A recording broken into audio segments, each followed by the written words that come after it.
में 1000 वर्ष से उठा कोई नहीं है, क्योंकि ये तो पक्का समाधिस्थ हो जाता है।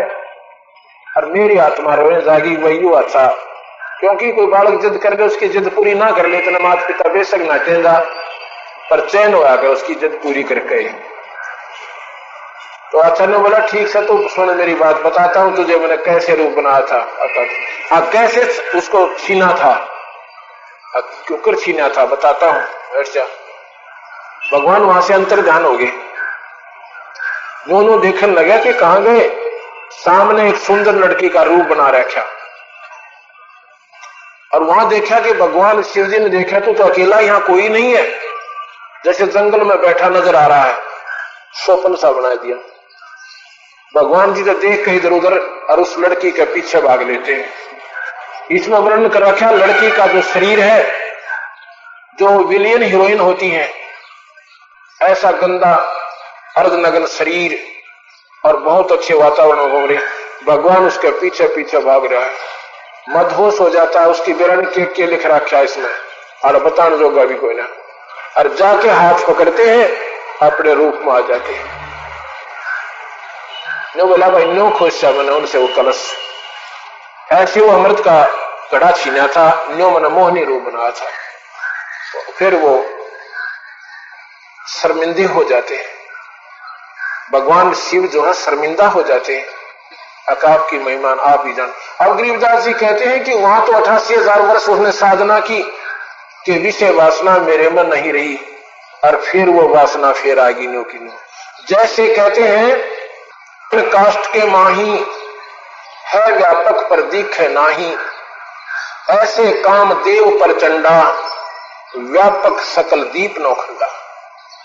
अब जैसे अग्नि में, इसमें लकड़ी में आग है पर दिखती नहीं, बिल्कुल नहीं विजिबल है। जब इसमें आग चिल्ली लगा दी जाएगी वो सारी ही आग थी। जैसे अग्न काष्ठ के माही है व्यापक पर दिखे नाही, ऐसे काम देव पर चंडा व्यापक सकल दीप नौखंडा। ऐसे ये कामदेव, ये पापी, ये जीव के बस का कोई ना, ब्रह्मा विष्णु महेश के भी बस का कोई ना। ये तो कबीर भगवान के नुमाइंदे संत, उनसे आप नाम लीजिए। एक श्वास का सिमन है जो इन विकारों को निष्क्रिय कर देगा, धीरे धीरे नॉर्मल हो जाएंगे और फिर यहां से पार हो जाओगे। बोल सतगुरुदेव की साथ साहिब। तो विनती करूं चरण नवाऊं शीसे, गुरु राम देवानंद जी महाराज ने दिया नाम बख्शीश। कोटि कोटि सिजदा करूं, कोटि कोटि प्रणाम, चरण कमल में राखियो मैं बांधी जाम गुलाम। गुरु बिन माला फेरते हैं, गुरु बिन देते दान, गुरु बिन दोनों निष्फल हैं, चाहे पूछो वेद पुराण।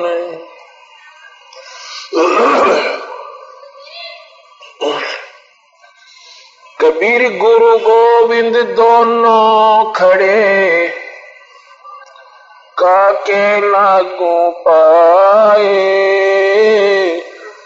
बलिहारी गुरु अपना जिन, गोविंद दियो मिलाए।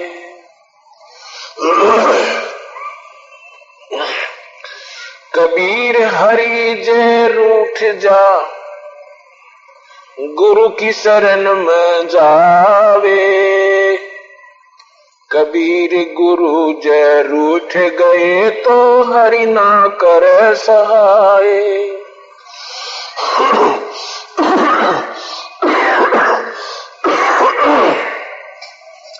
सात दीप नौ खंड में, गुरु से बड़ा ना कोई। करता करे न कर सके, गुरु करे सो होवे।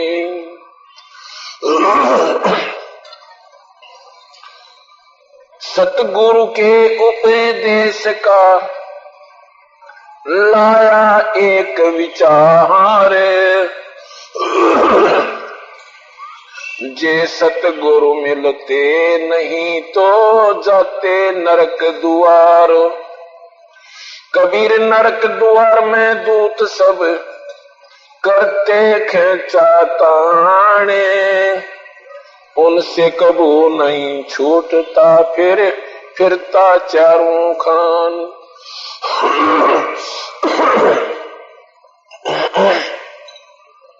कबीर चार खानी में भ्रमता, फिर कब न लगता पारे।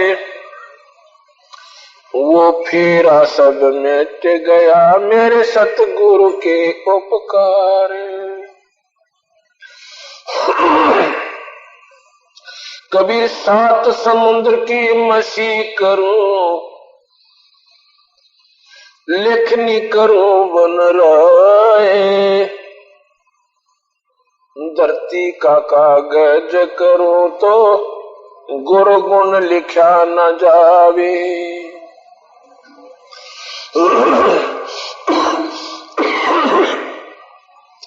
कबीर राम कृष्ण से कौन बड़ो, उन्हों भी गुरु कीन। तीन लोक के वो धनी गुरु आग आधीन।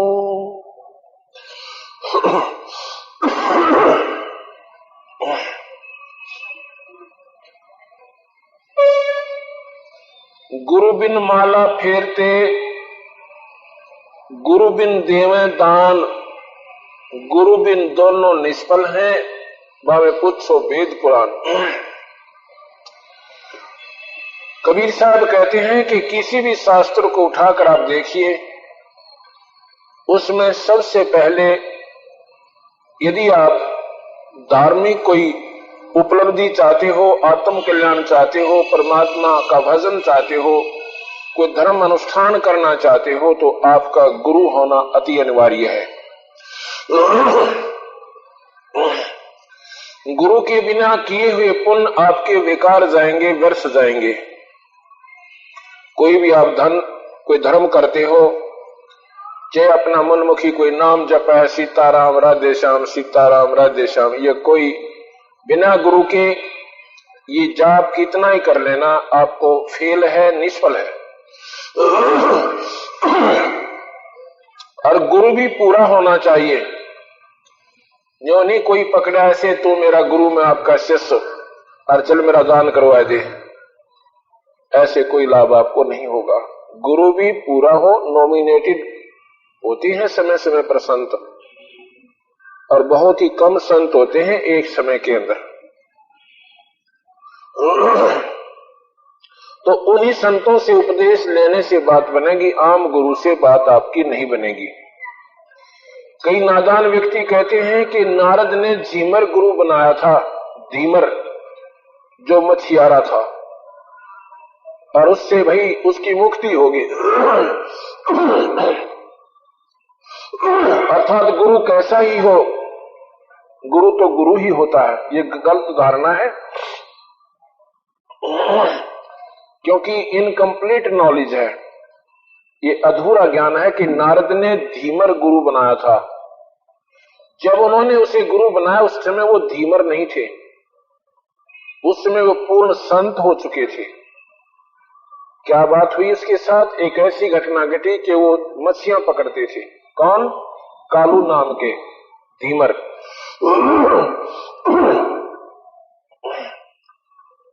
और उसके आसपास के सभी तालाबों में मछलियां खत्म हो जाती हैं।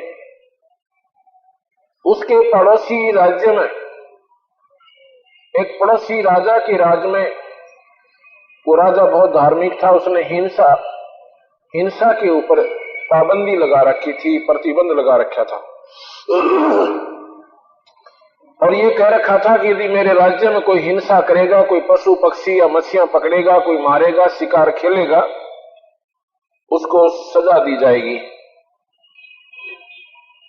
अब उसने विचार लाया कि आसपास की सभी मछलियां खत्म हो गई हैं सभी तालाबों में, और अमुक राजा के राज्य में तालाबों में बहुत ज्यादा मछलियां हैं।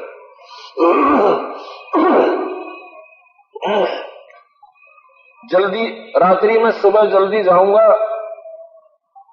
यानी सुबह सुबह वक्त से जाऊंगा, उस समय कोई नहीं होगा वहां पे, और मच्छियां पकड़ के ले आऊंगा, क्योंकि वहां मच्छियां बहुत हैं। बहुत जल्द थोड़े ही समय में ज्यादा हाथ लग जाएगा और तेरा काम बन जाएगा। ऐसा विचार करके वो कालू नाम का धीमर मुंह अंधेरे यानी सूर्यास्त होने से पूर्व उस तालाब पर पहुंच जाता है। उसमें थोड़ी थोड़ी सर्दी सी थी। उसने क्या किया कि ऐसे झुंडों के बीच में, क्योंकि तालाब के आसपास झाड़ जंखाड़ बहुत होते हैं, वृक्ष भी बहुत होते हैं, उनके बीच में उसने क्या किया, अग्नि जलाई। पहले अपने को सेका कि सर्दी सी उतर जा, और उसके बाद उसने तालाब में जाल डाल दिया। उसने जाल डाला था, उधर से उसी राजा नगरी के राजा का आना हो जाता है। वो किसी दूसरे शहर में जा रहा था सुबह सुबह जल्दी। अब क्या होता है कि एकदम मोड़ मुड़ता था रास्ते पे, मोड़ मुड़ते ही सामने राजा और सैनिक आ रहे हैं, और कालू धीमर यानी मछियारा घबरा जाता है, डर जाता है कि आज तो मारा गया। इसका बचाव कैसे हो? उसने सोचा था कि ये राजा जो है बड़ा धार्मिक है, और धार्मिक है तो संतों के प्रति इसका विशेष लगाव भी होगा। वो धीमर क्या था कि एक तन पे लंगोटी बांध रखी थी पानी में घुसने के लिए, दाढ़ी बड़ी हुई थी, सिर के बाल बड़े हुए थे। उसने सोचा अगर बच सकता है तो साधु बन जा नकली। उसने जो अग्नि जलाई थी उसकी जो ऐश बन गई थी, राख बन गई थी, तो बबूत पड़ी थी, उसको सारे शरीर पर लगा लिया, और मुंह भी खूब अच्छी तरह उसको उस ऐश से राख से यानी बिल्कुल ढांप लिया। और जहां उसने अग्नि जलाई थी उसको सोचा कि ये समझेगा धुना है इसका, उसी के ऊपर ऐसे आसन पद्म लगाकर बैठ गया। बैठा था डरता। राजा ने सोचा कि भाई ये सामने कौन बैठा, देखा ध्यान से, क्योंकि जो साधु आत्मा होती है, जो भक्त आत्मा होती है, वो संतों ने देखकर बड़ी प्रसन्न होया करें, उनकी आत्मा गदगद हो जाती है कि सुबह सुबह और परमात्मा स्वरूप संतों के दर्शन हो जाए, आज मेरा बड़ा शुभ दिन है। तो जी वो राजा, और वो देख रहा है थोड़ी थोड़ी आंखें खोल के कि राजा आगे जा रहा है या तेरी तरफ आ रहा है। राजा ने उसके सामने आकर हाथी रुकवा दिया, हाथी की अंबारी से नीचे उतरा, और उसने देखा तो आज तो मारा गया भाई। कालू ने सोचा कि आज तो मारा जाएगा। इस भय में उसने अपनी आंखें जोर से बंद कर ली और भगवान का एक विशेष चिंतन शुरू कर दिया, क्योंकि भय में भगवान का ना याद आया करे। अब इतना चढ़ गया कि उसकी जो सुरती थी अंतर्गत होगी। कुछ ये पिछले संस्कार काम करते हैं। ये नहीं था कि वो कालू एक ही जन्म में संत बन गया था, वो पिछले जन्मों की कमाई इंसान की साथ होती है। कबीर कमाई आपनी कभू न निष्फल जावे, सात समुद्र आडे पड़ो वो मिला अगाऊ आए।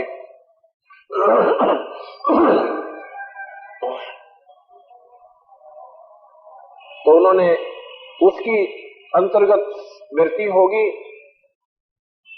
और एकदम साधु रूप में वो शांत हो गया। राजा आया, उस देर तो बैठे, प्रणाम किया, एक दो बार नमो नारायण कहा, लेकिन महात्मा ने आंखें नहीं खोली। वो तो डर रहा था, जैतना आंख खोल दी तो पकड़ा गया। राजा ने सोचा कि साधु अपनी साधनाएं करते, इनको ज्यादा नहीं टोका टाकी किया करते, दर्शन हो गए, मेरे सौभाग्य हैं। और वहां पर 5-7 सोने की मोहरें रख दी, उन धोने के ऊपर पूजा के रूप में, और प्रणाम करके चल पड़ा। राजा चला जाता है। उधर से उसको क्या होता है, कुछ देर के बाद उसने आंखें खोली कि राजा तो जा चुका है। फिर देखता सामने उसने तो पूजा भी की हुई है। उस दिन से उसका जो जीवन बदल गया। उसने क्या सोचा, क्या विचार लगा कि हे मालिक, मैं तो तेरे नाम पर नकल की थी, मैं तो तेरे नाम की नकल की थी और एक ढोंग किया था, और उस ढोंग की वजह से भी राजा ने तो माथा टेका और ये धन मेरे सामने आ गया। फिर विचार करता है, परमात्मा, यदि मैं असल रूप में आपको याद करूं तो आप ना जाने क्या कर दो। इतना विचार लाकर वो असरपियां उठाकर इतने में उसकी पत्नी आ जाती है। क्योंकि उसने आना था जल्दी, उसको भी भय बन गया। वो बता के गया था अमुक तालाब से मैं मछलियां लाऊंगा। उसने सोचा कहीं पकड़ा ना गया हो, कोई उसका भेद तो लेना चाहिए। इतने वो विचार कर ही रहा था, इतने उसकी पत्नी आ जाती है। कहता तू मरेगा, अभी तक यहाँ बैठा है, तूने मछलियां नहीं पकड़ी। वो कहता है ना तो मच्छी पकड़ू, आज के बाद मैंने जो करना था कुकर्म कर लिया, आज के बाद मैं ये मछलियां नहीं पकड़ूंगा। वो नाराज हो जाती है, क्या बच्चे तुझे खाएंगे, इनको कौन कमा के खिलाएगा। कहने लगा ये धन उठा ले, ये पैसे में सारी उम्र में इतना धन नहीं कमा सकता था जितना आज मेरे मालिक ने एक उसके नाम पर मैंने नकल की थी। यदि मैं असल कर लूं तो ना जाने वो मालिक क्या कर देगा। उसी दिन से उसने अपना जीवन बदल दिया, वो मछलियां पकड़नी बंद कर दी। जैसे रत्नाकर नाम के एक डाकू थे, डाके डाला करते थे, एक ही दिन के सत्संग में अपना जीवन बदल के महर्षि कहलाए। ठीक इसी प्रकार वो कालू नाम के झीमर यानी अब मछियारे ने अपना जीवन बदल लिया। घर वाले दबाव दें कि जाओ मच्छी पकड़ कर लाओ, जाल उठावे, जंगल में बैठ जावे और सारा दिन रोए, हे परमात्मा मुझे कोई संत भी मिला दे जो मेरा गुरु बन जा, मुझे नाम मिल जावे, मेरी मुक्ति हो जावे, क्योंकि गुरु के बिना बात बने को ना।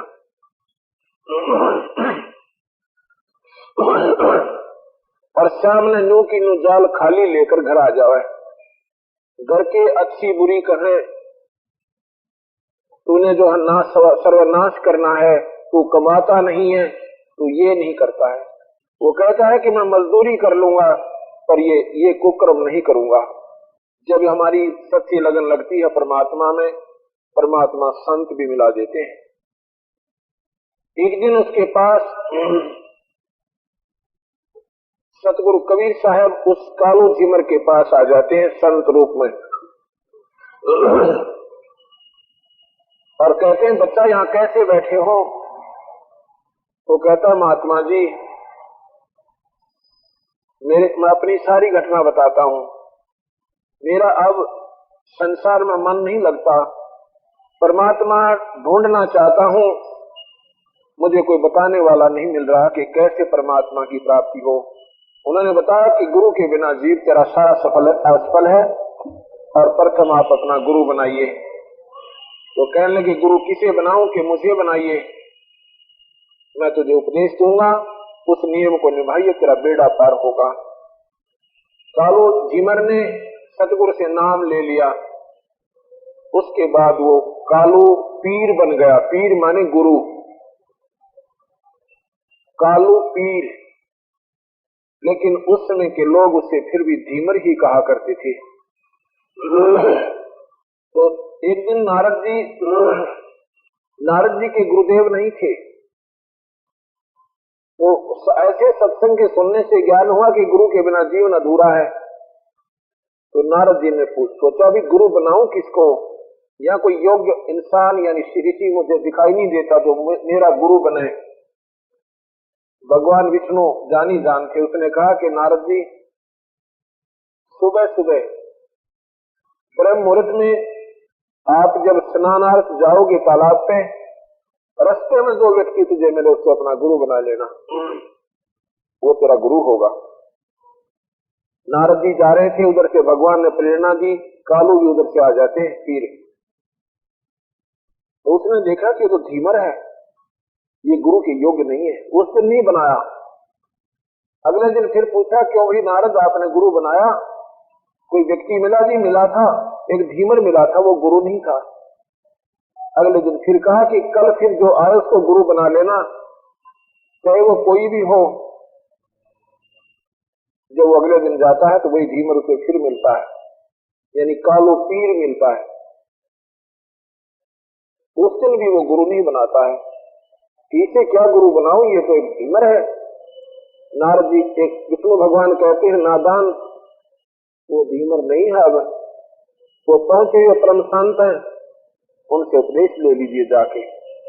जब नारद जी ने उस कालू नाम के उस पीर का नाम लिया और नारद जी की 84 छुटी। ये कालू जो था ये कबीर साहब का उपासक था, ये कबीर मत का साधक था। नारद जी ने उनसे उपदेश लिया। कबीर पंथ में जो पूर्ण संत होगा उसके पास 3 लोक की भक्ति के भी उपदेश होते हैं। अगर आपने इन्हीं परमात्माओं की साधना करनी है वो भी नाम हम देते हैं, क्योंकि हम पासपोर्ट बनाने वाले उस परमात्मा के नुमाइंदे हैं। पासपोर्ट बनाने वालों से कौन सी ही कंट्री का बनवाइए उसी का बना देंगे, क्यों उनके पास अथॉरिटी होती है। तो नारद जी नाम लेने के बाद एक दिन किसी ने पूछ लिया कि तेरा गुरु कौन है। नारद जी के मन में हीनता आ गई कि क्या बताऊं उनको, ये बताऊं कि एक धीमर और कालू मेरा गुरु है। उसने अपने मुख से कह दिया कि मेरा गुरुदेव तो बस ऐसा ही है।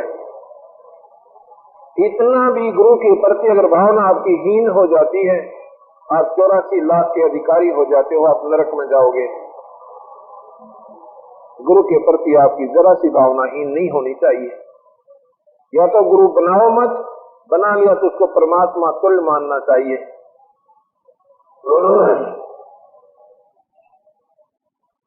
इतनी ही हीन भावना होने से ऋषियों ने बताया कि तू तो गया काम का भाई, नारद जी तेरे को 84 लाख दुनिया भोगनी पड़ेंगी। विष्णु जी ने कहा कि नारद तूने गुरु को छोटा कहा है, छोटी जाति का माना है, तू 84 लाख दुनिया में जाएगा।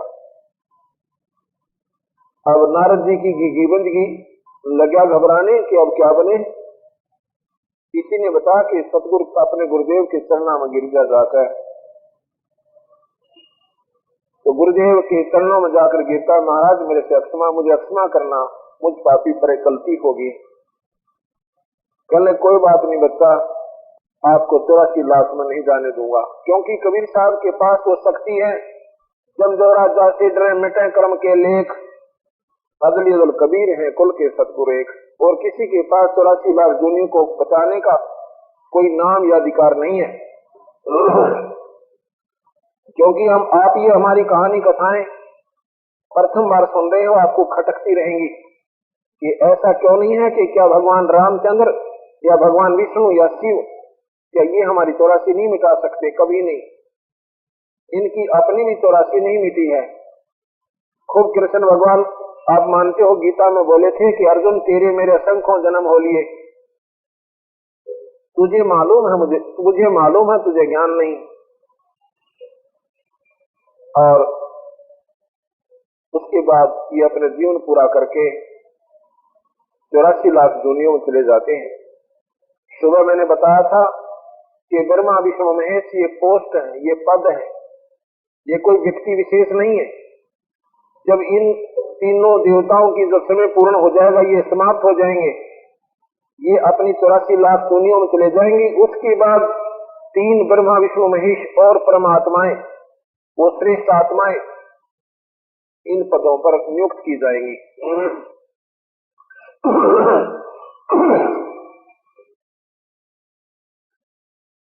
तो यहाँ कहते हैं नारद ने धीमर गुरु की ना, और कहा ज्ञान में हो गया हीना।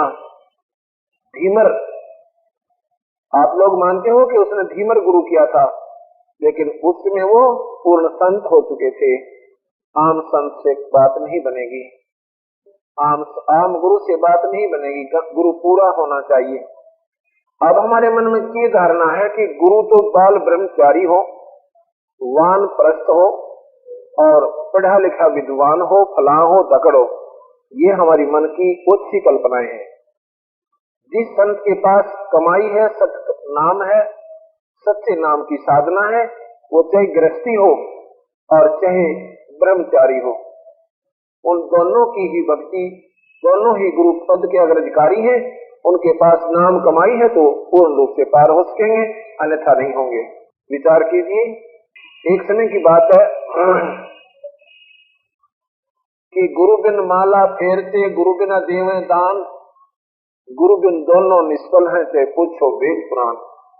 सुखदेव नाम की एक बाल ब्रह्मचारी,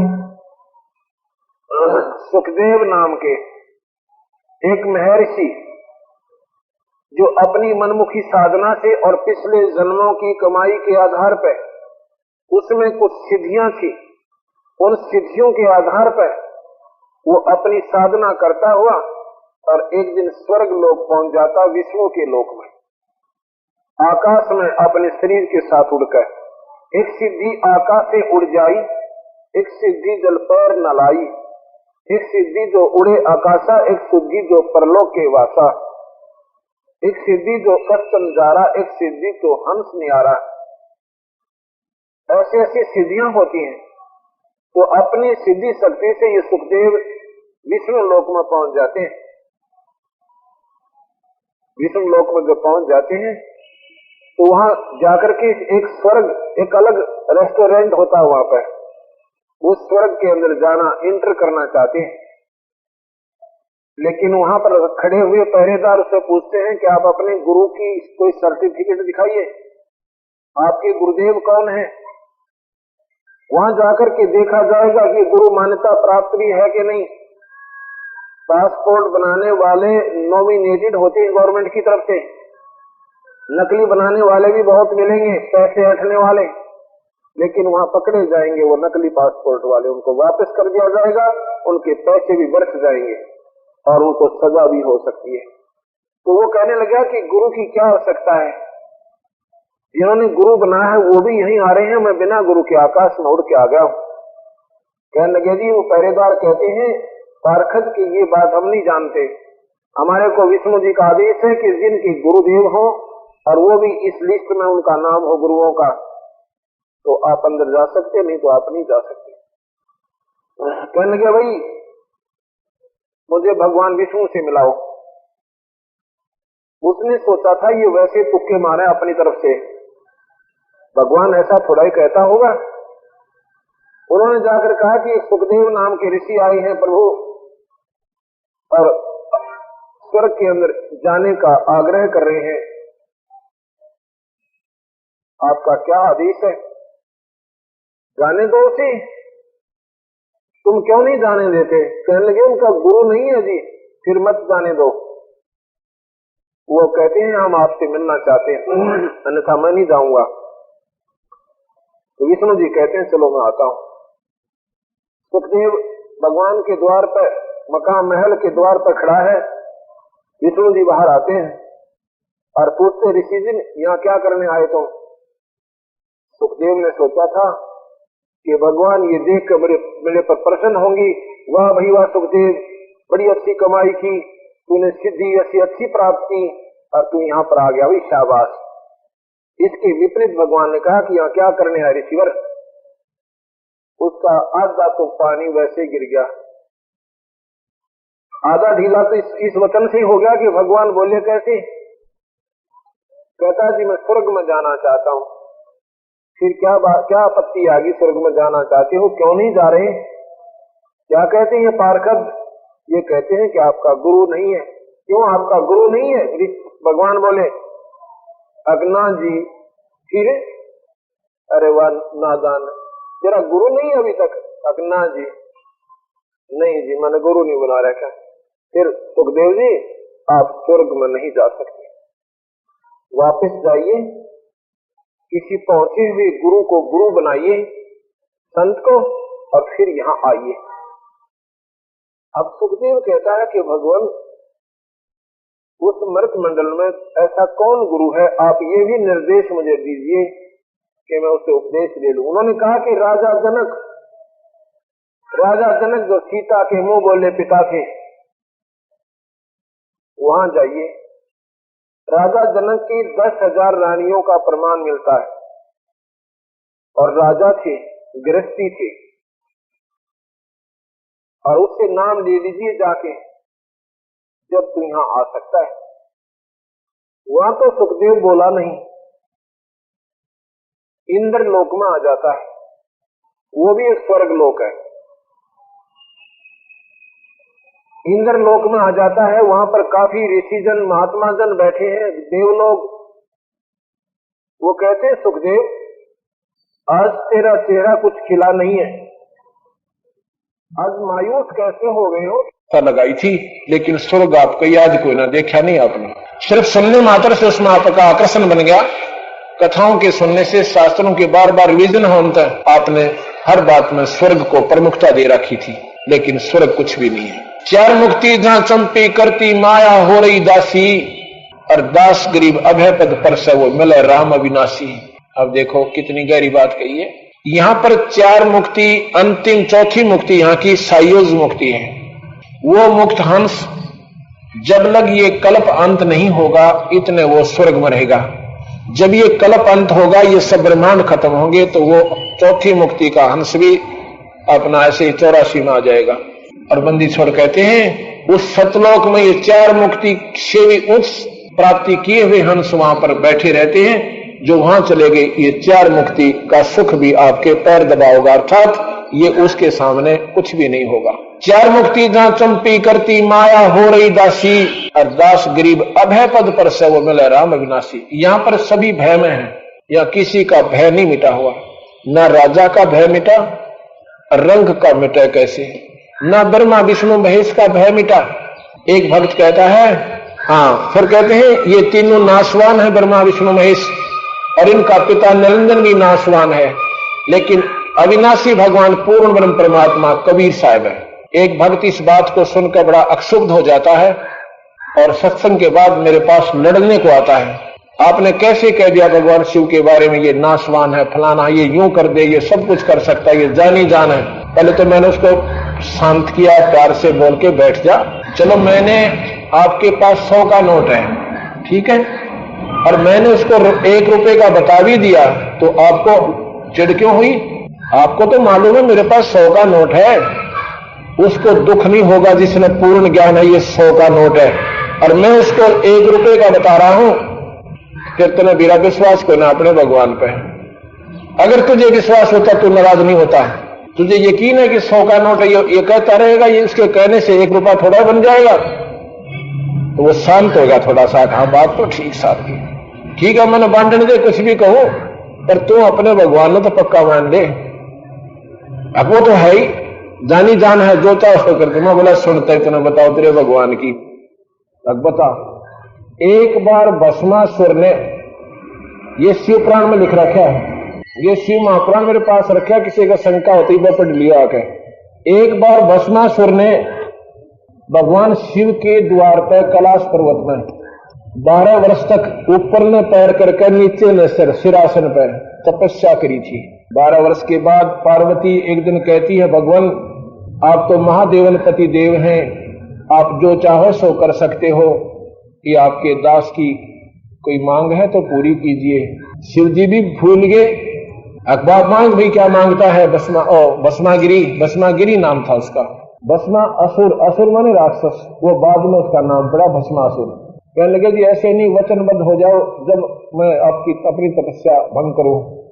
तथास्तु, वचनबद्ध हुए। मांगो, क्या मांगते हो? कि आपका ये भस्म कड़ा दे दो। एक कड़ा था, कंडा, जो उसने भगवान ने हाथ में डाल रखा था, उसमें ये शक्ति थी जिसके ऊपर नो कर देना भस्म, वो भस्म हो जाता था, खत्म हो जाता था। भस्म कंडा कहते हैं। अब शिव जी ने वो दे दिया, ले भाई। अब उसके मन में के खोट था नीच में कि शिव जी ने मारो और पार्वती बहुत सुंदर है, इसको अपनी पत्नी बना ली। और ये मन में खोट लेकर तपस्या भगवान शिव जी के सामने कर रहा है। भगवान शिव जी ने न्यों नहीं गिराई, नीच आत्मा मन में क्या रखे हुए, तो जानी जान टट्टू क्यों है भाई? ये तो के जानी जान, ये तो इसमें लिख रहा क्या शिव पुराण में। और फिर न्यू बोला ले हो करड़ा। भगवान शिव जी से कहता हो होशियार, तुझे मारूंगा। और न्यू करके जो भाग्या तो भगवान शिव जी ने छलांग लगा दी। भगवान शिव जी आगे आगे, भस्मागिरी पीछे पीछे उसको मारने के लिए दौड़ रहे हैं। ये शिव महापुराण बता रहे हैं आपको। अब भगवान शिव जी का जी पक्की अपना तीसरे चौथा गियर ला दिया उन्होंने, और रो रहे हैं, पुकार रहे हैं कि मुझे बचाओ बचाओ। तो ये आपस में सहयोग देते हैं। शिव जी पर आपत्ति आती है, विष्णु आ जाता है। विष्णु पर आपत्ति आती है, शिव जी सुनने आते हैं, क्या बात होगी। तो विष्णु जी ने देखा भाई आज के बाद तो कैसे बिगड़ गई, भोलानाथ की फंस गया। उन्होंने देखा अपने ध्यान से कि तो बात बिगाड़ रखी सारी। भस्म कड़ा इस राक्षस को दे दिया, खत्म करेगा और हमें भी मार देगा। ये तो इसमें बड़ा जुल्म हुआ भाई। ये तो क्या करते हैं कि बस भगवान विष्णु ने पार्वती का रूप बना लिया और भस्मागिरी के सामने आकर खड़े हो जाते हैं। भस्मागिरी तो पार्वती को चाह रहा था, उसने इतना भी ज्ञान था कि जब तक मेरे पास भस्म कंडा है, शिव जी तो 100 किलोमीटर नजदीक नहीं आ सकता मेरा। इतना उसको ज्ञान था कि 100 किलोमीटर के इस पैरामीटर में तो रहता कोई ना। खड़े हो गए और पार्वती की तरफ दुष्ट नजरों से देख रहा है। पार्वती कहती है कि मुझे डांस करके दिखाओ पहले। वो बोला मैंने डांस करना आता, मैं तो तपस्या की है। मैं बोली मैं सिखाती हूँ तुझे डांस करना, ऐसे जैसे मैं करूं ऐसे करना पड़ेगा अपने। तो भाई उसने तो अपने गर्ज मैंने कहा कर, वो बोला मुझे बताता रहना तू कैसे करते, मैं ऐसे करता रहूंगा, सीख जाऊंगा थोड़े दिन में। अब वो कहती दाएं हाथ को ऐसे, बाएं को ऐसे, दाएं पैर को आगे, बाएं को पीछे, नु करते करते इस हाथ को ऐसे कर ले, जिसमें कड़ा ले रहा था उसने सिर पर किया, ने बोला भस्म, और भस्मासुर मर गया। भस्मागिरी मर गया। उस दिन से उसका नाम भस्मासुर रख दिया गया, क्योंकि उसने राक्षसों जैसे काम किए, अपनी मां पर उसने नीत खराब की। अब वो लेके कड़े ने विष्णु जी विष्णु रूप में आकर, और भगवान शिव जी दौड़े जा रहे हैं सांस चढ़े हुए।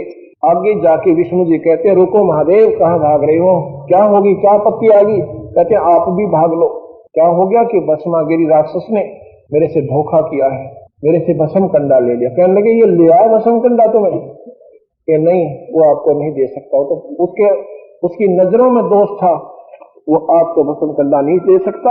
आप मुझे बहका रहे हो, आप सच नहीं मान रहे मेरी बात को, आप भी भाग लो, मार देगा वो। कहने लगा मैं उसको ले आया हूं, मेरी सच मान ले तू, अब मेरा गल नहीं लगता।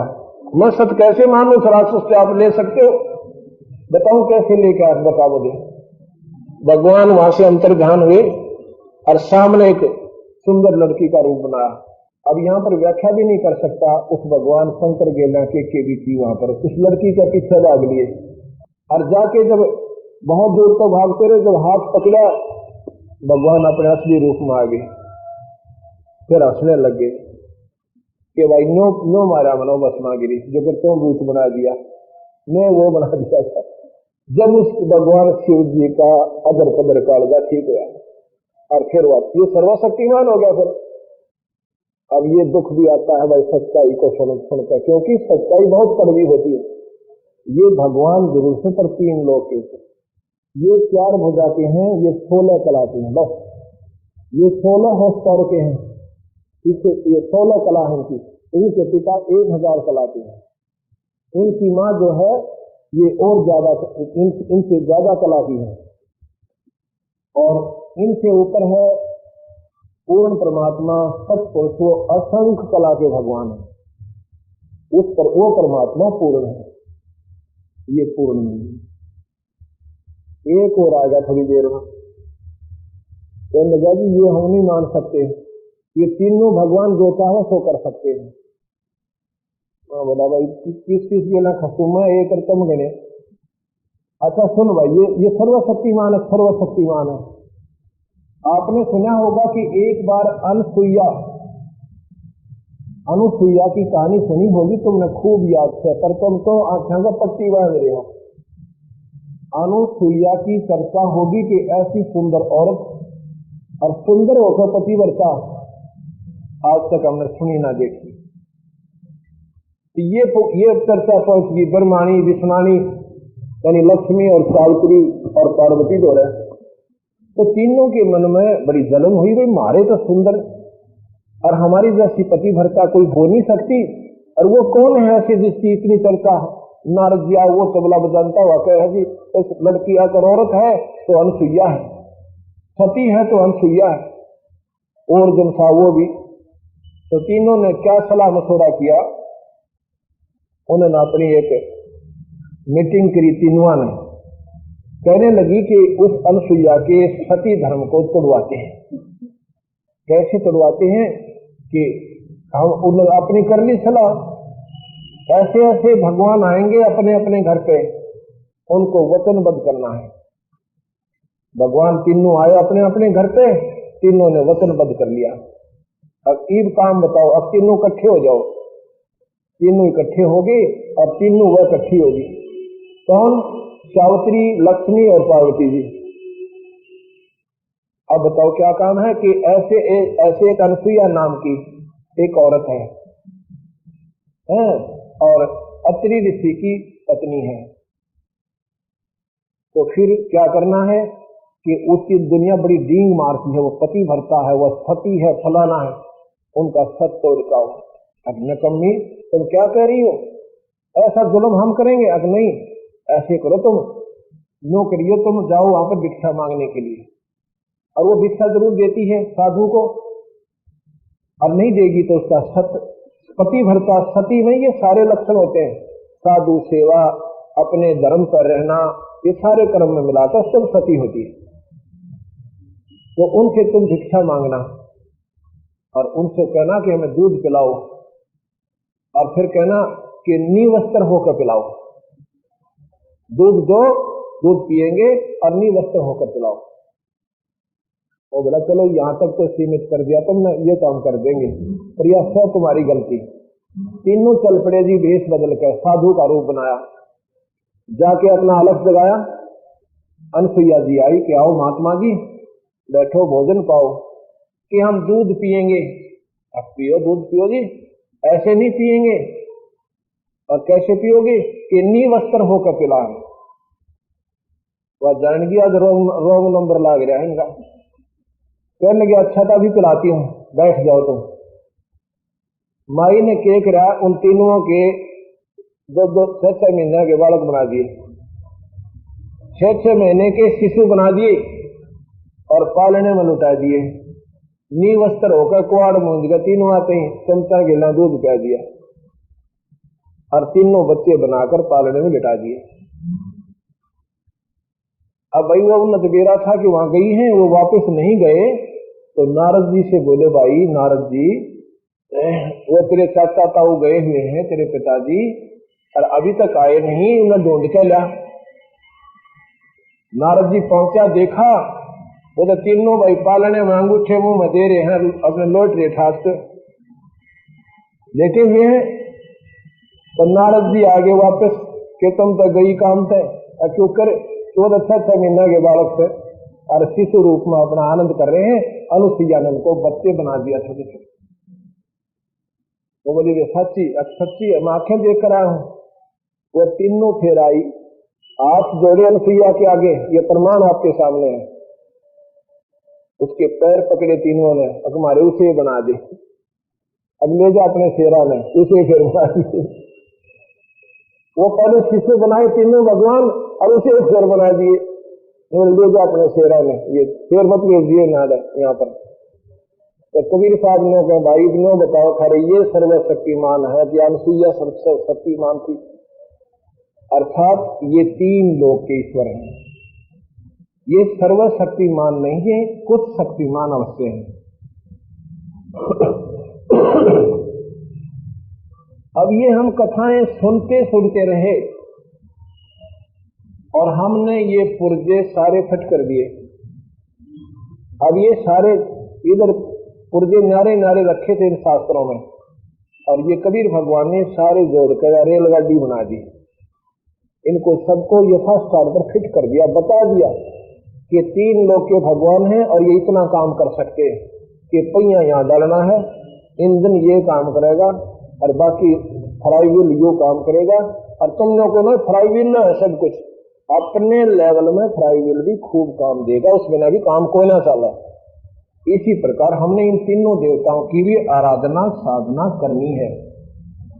हम ये मत समझना कि इनकी पूजा नहीं करते, हम इनको जहां ये फिट करने हैं उसी पुर्जे को वहीं डालकर काम लेंगे। हम इनको इंजन नहीं मान सकते, इंजन सतपुरुष है, पूर्ण परमात्मा है। बाकी इनका भी अपना काम यथास्थान पर बिल्कुल सही है। एक टायर पंचर हो जाता हो गाड़ी ना चले।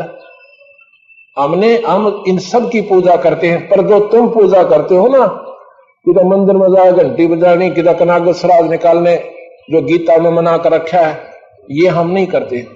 हम इन भगवानों की पूजा विधिवत करते हैं जो शास्त्रों में लिखी हुई है, और इसीलिए ये हमें डायरेक्ट लाभ देते हैं, जल्दी फायदा देते हैं। ये परिणाम आपके सामने आ रहा है और सभी कर भी रहे। तो इन बातों से नादान व्यक्ति तो सोचेंगे अच्छा महात्मा रहा भगवाना की बुराई करे। बुराई वो होती है जो उनमें वो वस्तु ना हो और हम उसमें जबरदस्ती थोप रहे हों। किसी में कोई कमी नहीं है और हम कमी बता रहे हैं तो वह बुराई है। आपके सामने चित्रित कर रहा हूं और फिर अपने भगवान कबीर साहब की व्याख्या भी महिमा भी मैं आपको गा रहा हूं, सुना रहा हूं। अब आपने ये भी सुन लिया। गरीबदास जी कहते हैं 3 लोक के जीव सब विषय वास भरमाए, गरीबदास हमको जपे उसको धाम दिखाए। ये 3 लोक के जीव, ये ब्रह्मा विष्णु महेश भी जीव रूप में गिनती होती है इनकी। विषय वासनाओं में ये वशीभूत है, इनमें भी विषय वासनाएं हैं। एक समय की बात है कि भगवान शिव ने एक समय जब भगवान रामचंद्र जी वनवास में थे, सीता उठ चुकी थी और सीता की वियोग में भगवान राम रो रहे थे, बिलख बिलख कर रो रहे थे। ऊपर से पार्वती और शिव नंदी पर बैठे हुए, वृषभ पर बैठे हुए देख रहे हैं कि भगवान शिव जी ने रामचंद्र जी को प्रणाम किया। तो पार्वती बोली किसने नमस्कार कर रहे हो? कि भगवान को। कि यो किसा भगवान रोने लग रहा? इसकी पत्नी उठ गई है, इसकी पत्नी को कोई उठा ले गया है, उसके वियोग में रो रहा। फिर भगवान का रोने का काम क्या? ये भगवान नहीं हो सकता। शिव जी बोला तो रहने दे, आप रहने दो, ये भगवान है, ये 3 लोक के मालिक विष्णु जी हैं। मैं बोली मैं ना मानो, आप तो नहीं बकाया करो, मैं तो इसकी परीक्षा लेकर आऊंगी, जब मानू ये भगवान से। शिव जी बोला परीक्षा मत लेना, देख ले फिर बात बिगड़ जाएगी। अच्छा नहीं लूंगी। तो शिव जी अपना घूमने चले गए। पीछे तो सीता जी का रूप बनाया और रामचंद्र जी के सामने आ गई। कहने लगे, जो उसने सोचा तो नहीं था कि भगवान मुझे सीता समझकर और बहुत प्यार से और सोचेगा कि मेरी सीता मिल गई, बड़ा खुश होगा। जब वहां पहुंची ना सीता के रूप में कौन? पार्वती। भगवान रामचंद्र जी बोले हे दक्ष पुत्री माया, हे दक्ष की बेटी पार्वती, दक्ष की बेटी माया तो किता गया है। भगवान शिव ने कहां छोड़ाई? आंसने लगी कि आप तो वाकई भगवान हो। भगवान शिव जी ठीक ही आपको प्रणाम कर रहे थे। अब यहां एक विचार करना कि भगवान रामचंद्र जी ने पार्वती तो पहचान ली कि ये सीता नहीं है, और अपनी सीता का ज्ञान नहीं उसने कौन उठा ले गया। ये क्या कारण है? ये कारण है कि वो काल जो है 1000 भुजा का भगवान जो ब्रह्म है, उसके पास सबका रिमोट कंट्रोल है। ये अवतार जो बनकर आते हैं उसी के आदेश से गुप्त रूप में कोई कारण बना देता है, ये यहां पर आते हैं। तो वो जितनी उसने बुद्धि इनकी काम करने दी दृष्टि छोड़ देता है, इतनी काम करती है, फिर बंद कर देता है, ऑफ कर देता है। वहां पर उसने ऑन कर दी उसकी बुद्धि को, रामचंद्र जी की को, और सीता को पहचान लिया सीता नहीं है, फिर ऑफ कर दी। फिर उसने नो नहीं मालूम मेरी सीता ने उठा कौन लेगा। ये महसूस मत करना, क्योंकि ये काल जो 1000 भुजा का भगवान गीता में कहता है ना सब न खाऊंगा, वो काल है, वो निरंजन है, और वही ब्रह्मा विष्णु महेश के पिता हैं, और इस शेरा वाली इनकी माता है। ये देवी शिव पुराण पढ़ लेना, और ये देवी भागवत महापुराण पढ़ना, गीता जी में प्रमाण है इसी बात का कि इनकी माता है शेरा वाली, इनके पिता हैं काल भगवान। तो जी पार्वती वापस चली गई। अब उधर से शिव जी की बुद्धि ऑन कर दी भगवान काल ने। उसने देख लिया कि आज यह काम बिगाड़ आई, मैंने मना किया था, और सीता का रूप बनाकर चली गई। इसलिए मेरे लिए ये आज के बाद पत्नी रूप में स्वीकार्य नहीं होगी, क्योंकि इसने मेरी मां का रूप बना लिया। अब सीता को मां क्यों कहा? क्योंकि वो बड़े भाई की पत्नी है। बड़े भाई की पत्नी मां के तुल्य होती है, भाभी मां के तुल्य होती है। तने बोला परीक्षा ले आई तू? अगना में कोई ना लेकर आई परीक्षा। अच्छा झूठ भी बोला ऊपर तय। भगवान ने अंदर से उसको त्याग दिया कि आज के बाद तो मेरी पत्नी रूप में स्वीकार्य नहीं होगी।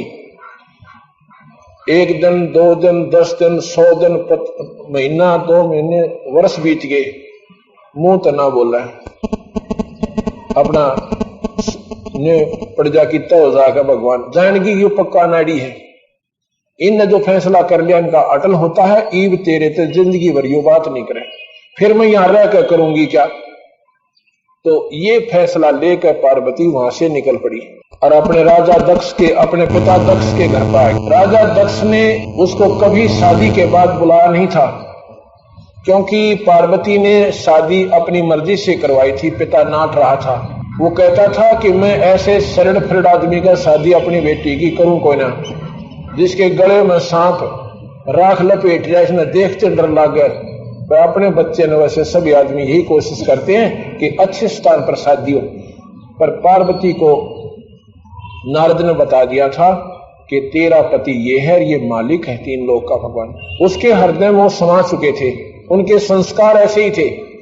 इसमें माँ बाप की कुछ नहीं बसाती, झूठे डूल पे त्यागरे, जहां बच्चों के संस्कार वहीं जुड़ते हैं जाके। तो जी उन जबरदस्ती शादी अपनी मर्जी से माला गाली थी, शिवजी बरात लेकर आ गया था। तो उस दिन के बाद ना तो पार्वती बुलाई ना शिवजी बुलाया। जिस दिन पार्वती अपने पिता के द्वार पर जाती है, वहां पर राजा दक्ष ने एक यज्ञ कर रखा था। उसमें हवन कुंड बना रखा था ना पूरा बड़ा, और उसमें लपट निकला थी, घी डाला जा रहा था। उसमें ऐसे सटेज लगा रखी थी, सारे दामाद बुला रखे थे, रिश्तेदार बुला रखे थे, पर शिवजी नहीं बुला रखा था। आमंत्रित भी नहीं कर रखा था पार्वती को और शिवजी को। तो पार्वती और जो बटेऊ नहीं आए थे, जो मेहमान नहीं आए थे दामाद, उनका सटेज, उनका आसन भी था और हिस्से का पैसा भी रखा जा रहा था।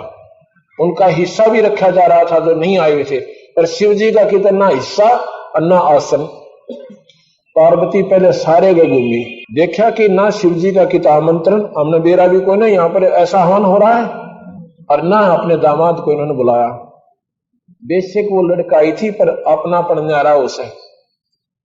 अपनी माँ के पास गई, ने बोली माँ तुमने शर्म नहीं आई क्या कि तुमने अपने दामाद को ना तो हमें बुलाया, और जो नहीं आए उनका हिस्सा निकाल रखा है, उनका आसन लगा रखा है आदर से, और आपके दामाद का, आपके जवाई का आपने कुछ भी नहीं कर रखा।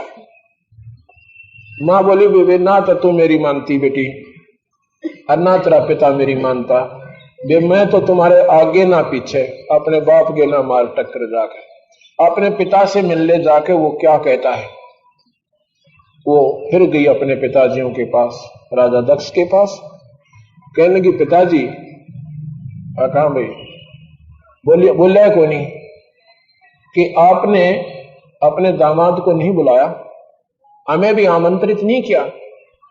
दक्ष कहता है कि बिना बुलाए किसी के घर पे नहीं आना चाहिए, तू क्यों आई? और ऐसे शरीर फिर आदमी ने बुला कर बना अपनी बेइज्जती करवानी है। वो गले में उसका सांप पड़े, हाथ में खप्पर के टांगे अंडर।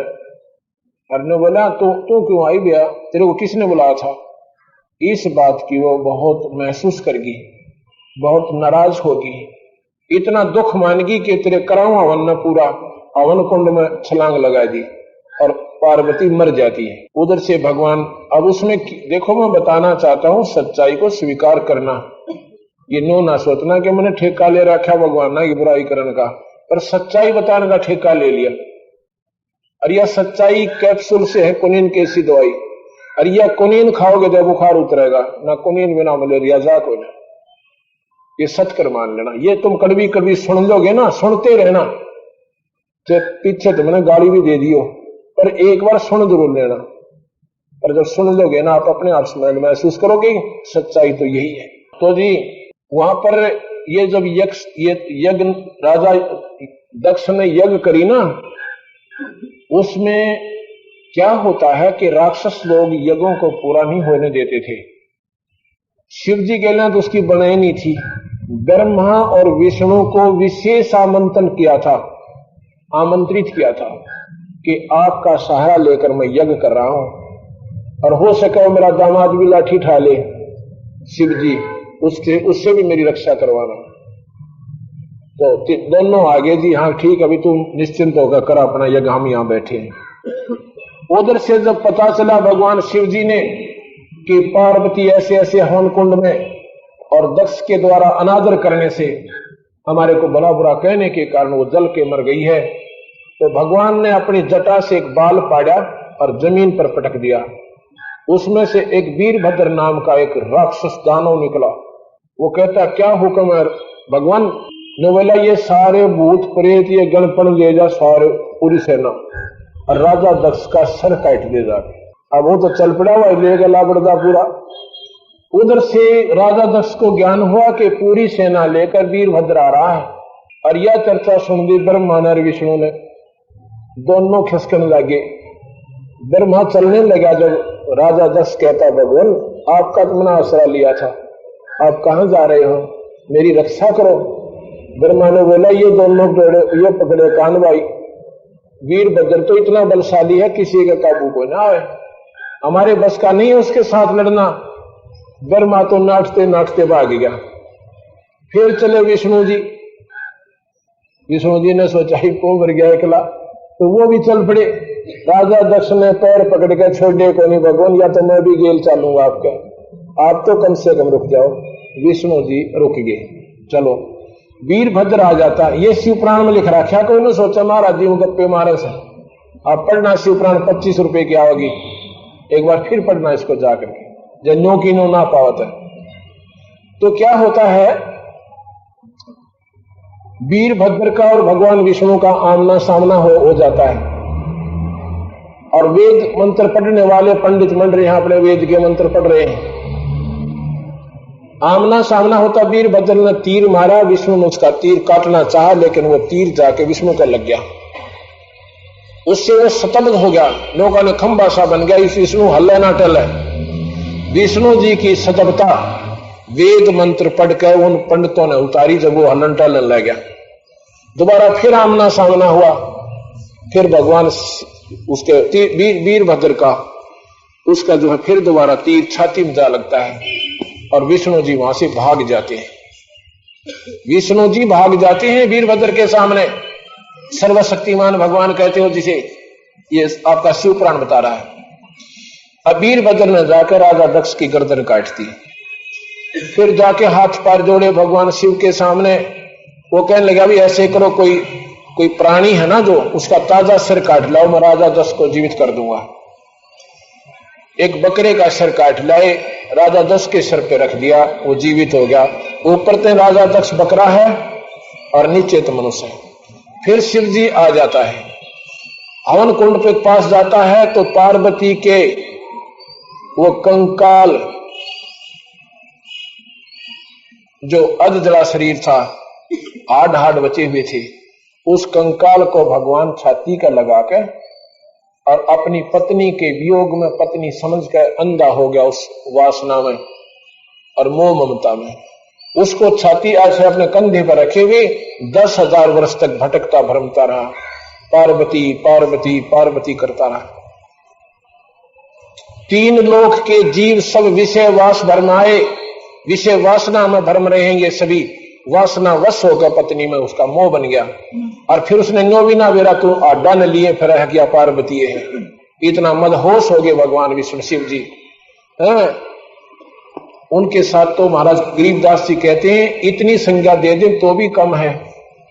एक भैंस जो होती है ना, भैंस, उसका बच्चा मर जाता है, व्यापारी लोग क्या करते हैं, उसकी खाल उतार कर बच्चे की उसमें भूस भर देते हैं, एक पूछड़ छोड़ जाकर धूम, और उस बने हुए उस मॉडल को भैंस के सामने रख देते हैं। भैंस उसको अपना बच्चा मानकर स्वीकार कर लेती है, और जब उसको लेकर चलते भैंस उसके पीछे पीछे भाग लेती है, अपना बच्चा समझ उसको चाटती है, प्यार करती है।